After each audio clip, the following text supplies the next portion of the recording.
तो हेलो दोस्तों, डस्टर की आपने मेरी वीडियो देखी होगी जिसमें मैंने बेसिकली ये बताया है कि वो चलती कैसी है, उसका एनवीएच कैसा है और ओवरऑल थिंग्स जो आपने मेरे को पूछी थी। लेकिन इस वीडियो में मैं आपको वो सारी चीज़ें बताऊंगा जो आपने नहीं पूछी थी and the detailed version of that particular video. ऐसी बहुत सी चीज़ें होती हैं जो ओनर्स के लिए जानना बहुत ही ज़रूरी होती हैं एंड स्पेशली अगर आप डस्टर को जो है वो उसके राइवल्स के साथ कंपेयर करो। जैसे लेट्स से कि जो है अगर आप डस्टर की जगह कुशाक देख रहे हो या फिर आप जो है वो इवन लोअर मॉडल में काइलैक 3X देख रहे हो या फिर सेल्टॉस वगैरह देख रहे हो, तो सियरा देख रहे हो, तो उसके कंपैरिजन में ओवरऑल चीज़ें किस तरीके से बैठती हैं, काफ़ी माइन्यूट डिटेल्स या फिर वो पर्सपेक्टिव जिस वजह से जो है डस्टर आपके लिए है कि नहीं है वो आपको पता लगेगा। तो सबसे पहले स्टार्ट करते हैं उस चीज़ से जो सबसे ज़्यादा रेलिवेंट है इस टॉपिक के लिए, विच इज़ कि डस्टर जो है जो कंपनी ने बनाई है उसका मेनली थॉट प्रोसेस क्या थी रेनो की। उन्होंने करा क्या है कि एक लो कॉस्ट प्लेटफॉर्म लिया डासिया का, जो वहाँ पे जो है वो बिकता है CMF-B प्लेटफॉर्म, उसको उन्होंने RGMP में कन्वर्ट किया इंडिया के लिए। अब कन्वर्ट करने का मतलब सिंपल से यही होता है कि इंडिया में वो बना के एक्सपोर्ट भी करेंगे। और RGMP में कन्वर्ट करने से क्या हुआ है, ये जो प्लेटफॉर्म है अब जाके ईवी भी सपोर्ट करेगा, हाइब्रिड भी करेगा, इसमें आप सीएनजी भी लगा सकते हो। मतलब ये काफी वर्सटाइल प्लेटफॉर्म हो गया है अगर आप ओवरऑल देखें। जैसे ज्यादातर प्लेटफॉर्म्स में क्या होता है कि फ्रंट से टक्कर के लिए जो है वो दो बीम्स होती हैं या दो लोड पाथ्स होते हैं। इसमें इन्होंने एक और छोटी जो है लोड पाथ नीचे डाला है ताकि जो क्रैश वर्दीनेस है वो और बेटर हो जाए। दूसरी चीज जो इन्होंने करी है, वो जो पीछे वाला सस्पेंशन है उसमें एक एंटी रोल बार डाली है। अब उस वजह, ये सारी वजह से क्या होता है कि एक तो सेफ्टी बढ़ गई आगे वाली, पीछे वाला जो सस्पेंशन है उसकी भी परफॉर्मेंस बढ़ गई, और इन्होंने ये भी किया है कि जो रियर इम्पैक्ट होता है वहां से भी गाड़ी को जो है वो तगड़ा किया है। ये सारे मेन चेंजेस करे हैं प्लेटफॉर्म में, और भी चेंजेस हैं जिससे ऑब्वियसली ये गाड़ी जो है वो ईवी रेडी भी है और हाइब्रिड रेडी भी है। दूसरी बहुत इंपॉर्टेंट चीज कि ये गाड़ी बनी किसके लिए, ये बनी है आपके लिए। मतलब बायर और जो गाड़ी चलाएगा, ये जो सीटिंग पोजीशन है, ये जो सीट है जो स्टीयरिंग के सामने होती है, जो आदमी यहाँ बैठा रहता है, इसके लिए गाड़ी पूरी तरीके से डिजाइंड है। कैसे, मैं आपको बहुत सिंपल सी चीज बताऊं। पूरा डैशबोर्ड आपको लगेगा कि आपकी तरफ टिल्टेड है। दूसरी चीज, आपकी जो विजिबिलिटी है, चाहे साइड से हो चाहे सामने से हो, इवन जो बॉनेट की विजिबिलिटी है, जिस हाइट पे आप बैठते हो, वो भी जो है वो आपके हिसाब से डिजाइंड है। और जो कॉकपिट है उसमें क्या है कि जो मिडिल कंसोल है, सेंटर कंसोल, वो ऊपर करा हुआ है। मतलब सेंस कि आपको ऐसा लगेगा कि आप एक रेसी कार में बैठे हो लेकिन आप ऊपर बैठे हो। तो होता क्या है, ज्यादातर गाड़ियों में या कॉकपिट होता है या आप ऊपर बैठते हो। यहाँ पे दोनों चीजें हैं, क्योंकि आपको एक टफ फीलिंग भी आ रही है और एक रेसी फीलिंग भी आ रही है। दोनों को कॉम्बाइन बहुत बड़े तरीके से किया है। तीसरी चीज, ड्राइवर के लिए सारे आपको बटन्स मिलेंगे। सबसे बढ़िया चीज मेरे को ये चीज लगी कि अटेंशन टू डिटेल। जैसे नॉर्मली हम ट्रैक्शन कंट्रोल का बटन देखते हैं, स्टार्ट स्टॉप का बटन देखते हैं, लेकिन इसमें क्या करा है कि आपके लिए जो है वो एक बटन पे सारा एडास भी ऑफ हो जाएगा अगर आप टॉप मॉडल लोगे। दूसरी चीज, आपने देखा होगा कि स्पोर्ट्स मोड में बहुत गाड़ियों के स्टीयरिंग बहुत ही ज्यादा ओवरली हैवी हो जाते हैं, लेकिन इसमें क्या है कि एक पर्सनल मोड है। आप जो है इंजन को मतलब तगड़े मोड पे डाल दो और स्टीयरिंग को हल्के से लाइट मोड पे डाल दो अगर आपको उस तरीके की पसंद है। और उन सेटिंग्स को जो एडास वगैरह की हैं उनको अपने गूगल अकाउंट से लिंक कर सकते हो। जैसे लेट से आपका कोई पार्टनर है और आपने जो है वो अपनी गूगल अकाउंट सेटिंग डाल दी, उसकी डाल, जब वो चलाने आएगी और अपनी गूगल प्रोफाइल सेट करेगी तो उसके हिसाब से ऑब्वियसली गाने वगैरह आ जाएंगे, उसके हिसाब से मैप्स हो जाएंगे, लेकिन उसी के हिसाब से स्टीयरिंग भी हो जाएगा और एडास सेटिंग्स भी हो जाएंगी।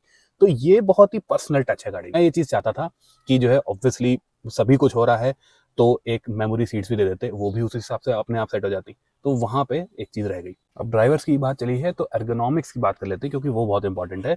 लोग कह रहे हैं कि स्टीयरिंग के पीछे जो ऑडियो कंट्रोल्स हैं वो थोड़ा एर्गोनॉमिक इशू है, लेकिन मैं उसको नहीं मानता, क्योंकि एक बार आपके पास गाड़ी आ गई ना, आपकी उसकी आदत पड़ जाएगी। लेकिन जो एक इकलौता एर्गोनॉमिक इशू है गाड़ी में वो ये है कि जब आप दरवाजा बंद करके उसके बाद अपनी सीट एडजस्ट करोगे तो आपका यहाँ पे जो है वो हाथ अड़ता है। तो वो उस एर्गोनॉमिक इशू को छोड़ के बाकी टांगे कहीं नहीं लगती हैं, और ऑब्वियसली आपको बेस मॉडल से जो है वो स्टीयरिंग टिल्ट एंड टेलीस्कोपिक भी मिल रहा है। तो इसका मतलब ड्राइवर पे अच्छा फोकस्ड है। अब मैं आपको दिखाता हूँ कि इसका रियर सीट कंफर्ट कैसा है और स्पेस वगैरह आप देख लिए। तो 6 फीट के पीछे 6 फीट जो है बैठ सकता है, इन सेंस कि थोड़ा सा नी रूम बचा है तो 6 फुट 2 इंच के पीछे 6 फुट 2 इंच ऑब्वियसली थोड़ा सा ज़्यादा मुश्किल होगी, लेकिन एवरेज इंडियन हाइट के लिए ठीक है। हाइट में एक चीज़ अच्छी है विच इज़ कि जो हेडरूम है विच इज़ नाइस। मतलब मेरा भी जो है इवन बाल भी ब्रश नहीं हो रहे ऊपर, एंड जो मैक्सिमम इस सेगमेंट की गाड़ियों में वहाँ तक पहुँच जाता है मेरा सर। उससे हुआ क्या है कि ये जो मैकेनिज्म है सनरूफ का, उससे सीट बेस को हल्का सा नीचे किया है, तो उस वजह से हेडरूम ज़्यादा सही हो गया है। अब उसी वजह से क्या है, जो अंडर साइज सपोर्ट है मेरे को ठीक फील हो रहा है, क्योंकि सीट ऐसे ऊपर जा रही है, लेकिन हाँ, लेंथ वाइज जो है वो थोड़ा सा मैं कम बोलूँगा, लेकिन एंगल वाइज मेरे को ठीक लग रहा है। तो मतलब सपोर्ट यहाँ पे डिसेंट मिल रहा है। आप व्यू देख सकते हो कि पैनोरामिक सनरूफ खुली हुई है इस टाइम, तो अंदर डिसेंट अमाउंट ऑफ लाइट आ रही है।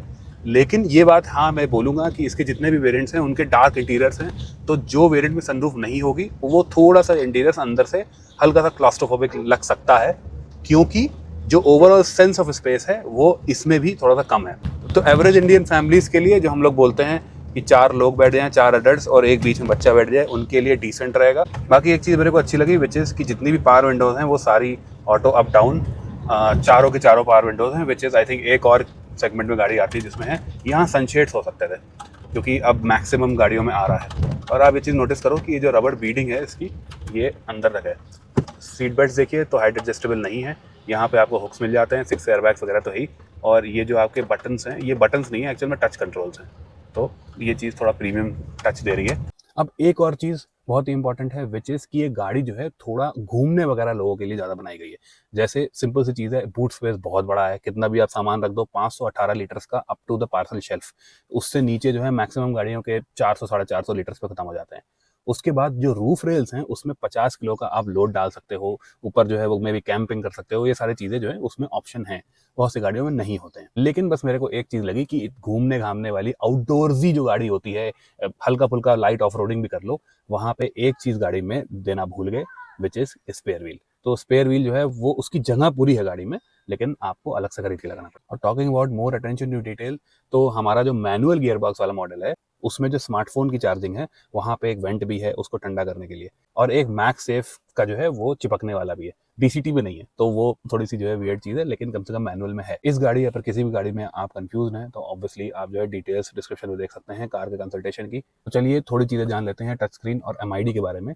एमआईडी मैंने आपको जो है दिखाया था, काफ़ी बढ़िया तरीके से जो ग्राफिक्स हैं उसके एकदम ऐसा लगता है गेमिंग कंसोल वगैरह के हैं, उसमें मैप्स भी इंटीग्रेट हो जाते हैं, बहुत ही बढ़िया चीज़ है। लेकिन उसमें एक वियर्ड चीज़ है, विच इज़ की एक भी उसकी सेटिंग ऐसी नहीं है जिसमें एक डायल वाला टैकोमीटर दिखता हो। जो टैकोमीटर है वो इतना छोटा सा दिखता है, वो थोड़ा सा एक ड्राइवर सेंट्रिक कार के लिए उतना सूट नहीं करता है, लेकिन फीचर्स ऑब्वियसली सारे हैं। टच स्क्रीन पे आ जाते हैं तो बहुत बड़ी नहीं है, मतलब ऐसा नहीं है कि 12 इंच की है ना, लेकिन जो 10.1 इंच का डिस्प्ले है उसका, वो अच्छे से काम करता है।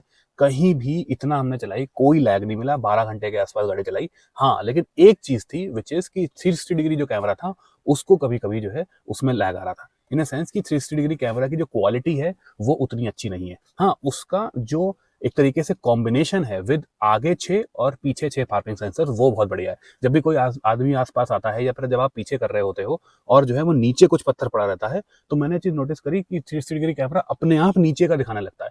तो वो सारी चीजें पहचानने में उसका पार्किंग सेंसर्स के साथ कोऑर्डिनेशन बहुत बढ़िया लगा, लेकिन क्वालिटी कम होने की वजह से वो रात में उतना यूजेबल नहीं लगा। जो रिमोट की है उसमें अगर आप प्रेस कर रहे रहो बटन, तो चारों पावर विंडोज ऊपर नीचे हो जाती हैं। टेक दैट स्कोडा वीडब्ल्यू, उन्होंने न्यू गाड़ीज में ये जो है वो फीचर हटा दिया था। एंड अब हम की बात करें तो की बहुत ही जो है वो ऐसा लगता है कि किसी लो सेगमेंट की 7-8 लाख रुपए की गाड़ी की है, वहां पे काम करना चाहिए था, एक नई अच्छी प्रीमियम की लानी चाहिए थी। की ही तरह इसका जो म्यूजिक सिस्टम है वो भी मेरे को कुछ खास नहीं लगा, उसको भी बेटर कर देना चाहिए, क्योंकि आर्कमिस ट्यून्ड है ऐसा इस तरीके से, लेकिन अगर आप इसको किसी भी दूसरे कंपटीशन से कंपेयर करें तो top and, at least top and जो है उसमें इतना बेस वगैरह उतनी दम नहीं है। इवन जो आपका कुशाक में स्कोडा ब्रांड नेम आता है वो ज़्यादा तगड़ा है इससे, सेल्टॉस का तगड़ा है, सियरा का तगड़ा है। I can think of many other cars, जैसे लोअर वेरिएंट के जो विक्टोरियस, सेल्टॉस, क्रेटा में जो आते हैं ना, उस तरीके का म्यूजिक सिस्टम है जहाँ पे बेस हैवी नहीं है बिल्कुल भी। अब हम कर लेते हैं इंजन के निटिग्रिटीज की बात। तो देखिए कुछ लोगों ने ये चीज़ बोली कि इसका इंजन जो है वो मे भी इतना रिलायबल ना हो, ऐसा ना हो, क्योंकि अंदर से सिर्फ जो है वो सिलेंडर में कोटिंग हो रखी है। तो देखिए इसके बारे में मैंने सर्च किया, इसकी एज सच कोई भी मैकेनिकल जो इश्यूज हैं वो मुझे दुनिया में बहुत ज़्यादा एपरेंट नहीं मिले। तो ये इंजन डिसेंटली रिलायबल होगा जैसे दूसरे टर्बो इंजन होते हैं। लेकिन हाँ, एक चीज है जो आपको जानना जरूरी है बहुत ज्यादा, विच इज कि इसकी जो पीक टॉर्क है 1.3 टर्बो पेट्रोल का, वो 2000 आरपीएम से स्टार्ट होता है, और बाकी जो 1.5 टीएसआईज या फिर जो है जीडीआईज आप देख रहे हो, उनका 1500 से 1700 आरपीएम पे स्टार्ट होता है। तभी मैनुअल जब आप इसको चलाओगे ना, तो आपको पता है कैसी फील आएगी। आपने वो पुरानी जो है 1.3 स्विफ्ट या डिजायर चलाई है कि कुछ नहीं होता था 2000 आरपीएम तक, उसके बाद एकदम चिपका देती थी। तो वो कुछ लोगों को अच्छा लगता है, कुछ लोगों को बुरा लगता है। मैनुअल में इसके यही है, बार-बार जो है आपको गियर डाउन करके 2000 आरपीएम से ऊपर रहना पड़ता है, और जब आप रहते हो तो बिल्कुल चिपका देती है आपको। मतलब वो जो 280 न्यूटन मीटर का तो पुश आता है ना, वो आपको एकदम चिपका देता है। लेकिन अगर आप बिल्कुल ड्राइवर फोकस जो है आपकी मेंटालिटी है, तभी आप जो है वो एकदम उसको आरपीएम पे रख पाओगे।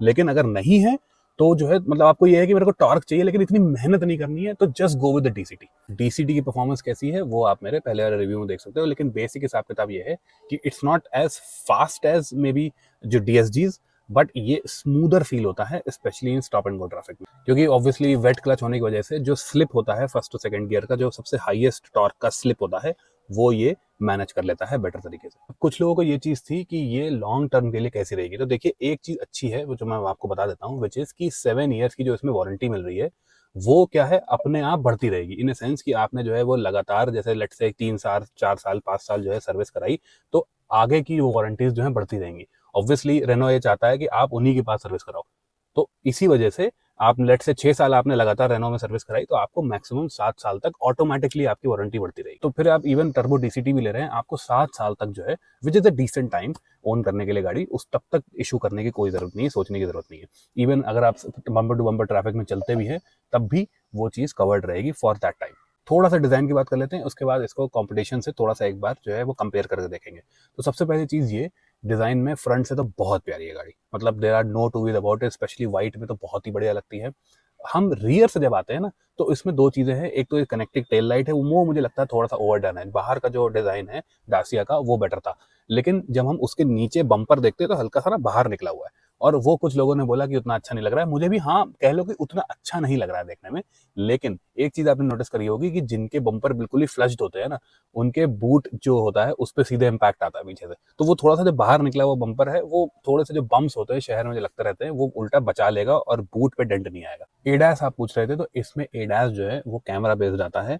वो रात में जब हम लोग वापस आ रहे थे, फॉग वगैरह था, सब कुछ था, तो हाँ वहां पे उस टाइम इसका कैमरा जो है बहुत ज्यादा वर्क नहीं करता है। मैं थोड़ी ऑब्वियसली जल्दी में था, इस वजह से वो पर्टिकुलर वीडियो नहीं बना पाया। कैमरा बेस्ड एडास जो है बिल्कुल एलिवेट और सिटी जैसा ही है, और आपका जो है वो काम सही से कर रहा है, वो कोई ऐसा दिक्कत नहीं है। मैनुअल में आपको अडेप्टिव क्रूज कंट्रोल नहीं मिलेगा, क्योंकि रियर डिस्क ब्रेक्स वगैरह नहीं आते हैं उसमें, और आपको डीसीटी में वो सारी चीजें मिल जाती हैं। तो मैंने टेस्ट करा था डीसीटी में एंड इट वर्क्स फाइन। अब करते हैं इसकी कंपटीशन की बात, मेनली क्योंकि मैं स्टार्टिंग में कुशाक के से कंपेयर करूंगा, क्योंकि जो इंटेंट है गाड़ी का वो थोड़ा कुशाक वाले कस्टमर्स का ही तरफ है, विच इज कि आपको जो है वो मेन जो फर्क लगेगा दोनों में, वो लगेगा एक तो आप इसमें प्रॉपर ऊपर बैठते हो, ठीक है, एसयूवी पोजीशन, जो कुशाक में आप थोड़ा सा नीचे बैठते हो। दूसरी चीज, कुशाक में नीचे बैठने के बाद जो है वो स्टेयरिंग जो है लाइट लगता है, एजाइल लगती है गाड़ी मुड़ने उड़ने में।